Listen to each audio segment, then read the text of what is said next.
تو کیا کرنا چاہیے؟ میں پی ایچ ڈی ہوں میڈیسن میں، لیکن میں نے کبھی کسی کو میڈیسن ریکمینڈ نہیں کرتا۔ جو میں بتاؤں گا اس کو ذرا فالو کیجئے۔ جن لوگوں کے پاس اپنے موبائل ہیں وہ بے شک یہ جو میرا کلپ ہے، یہ جو میرا جو پوز ہے، جو کرنے جا رہا ہوں، اس کو بے شک اپنی کیمرے کی نگاہوں سے محفوظ کر لیجیے گا۔ آپ ہیں، گراؤنڈ میں ہیں، سڑک پہ ہیں، گاڑی چلا رہے ہیں یا کہیں بھی جا رہے ہیں، تو جب آپ کو محسوس ہو، دیکھیں کہ میرے اس سینے میں درد اٹھ رہا ہے اور پھر میرے کندھوں پہ وزن جا رہا ہے اور سانس میں دشواری شروع ہو گئی ہے اور زیادہ برڈن میری لیفٹ بازو میں چلا گیا ہے اور آپ کو محسوس ہو رہا ہے کہ میری جان بلب ہے، نکلنے والی ہے، تو آپ کو سمجھ جانا چاہیے کہ یہ ایک ہارٹ اٹیک ہے۔ تو how you can escape from that, آپ اس پوزیشن سے کیسے نکل سکتے ہیں؟ اگر آپ چل رہے ہیں تو آپ بالکل آرام سے کھڑے ہو جائیں، گاڑی میں ہیں تو باہر نکل آئیں، کھڑے ہو جائیں۔ اگر آپ گھر میں ہیں تب ایک مرتبہ کھڑے ہوں، تاکہ ہو سکتا آپ کے کھڑے ہونے کے پوز سے آپ کا جو کلاٹ آپ کے ہارٹ میں آیا وہ نکل جائے۔ لیکن آپ کو اس وقت کیا کرنا چاہیے؟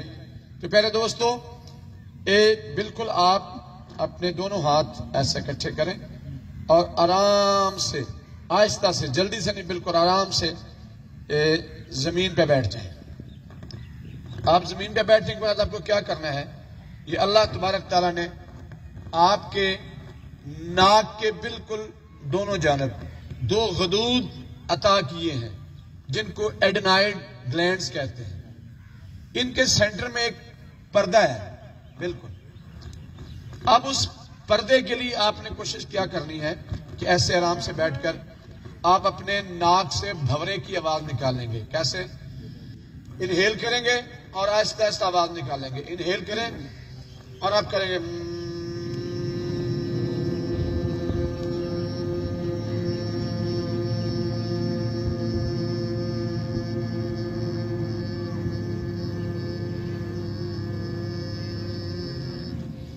جتنی آپ آواز نکالیں گے،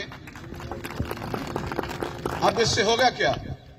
آپ کے آواز نکالنے سے یہ پردے آپ کے جو ہیں، اندر جو پردہ ہے دونوں سیپٹم کے درمیان، یہ وائبریٹ کرے گا۔ جب یہ وائبریٹ کرے گا تو اس کی وائبریشن کے نتیجے میں آپ کی باڈی میں نائٹرک آکسائڈ بنے گی، اور آپ جانتے ہیں نائٹرک آکسائڈ باڈی میں جب بنتی ہے تو آپ کے کلاٹ کو، جہاں بھی کلاٹ آئے گا، برین میں آئے یا آپ کی کسی بھی ہارٹ میں آئے، جب یہ بنیں گے نائٹرک آکسائڈ تو وہ کلاٹ ڈیزالو ہو جائے گا اور آپ کا ہارٹ اٹیک بالکل آہستہ آہستہ ختم ہو جائے گا اور آپ ٹھیک ہو جائے گا۔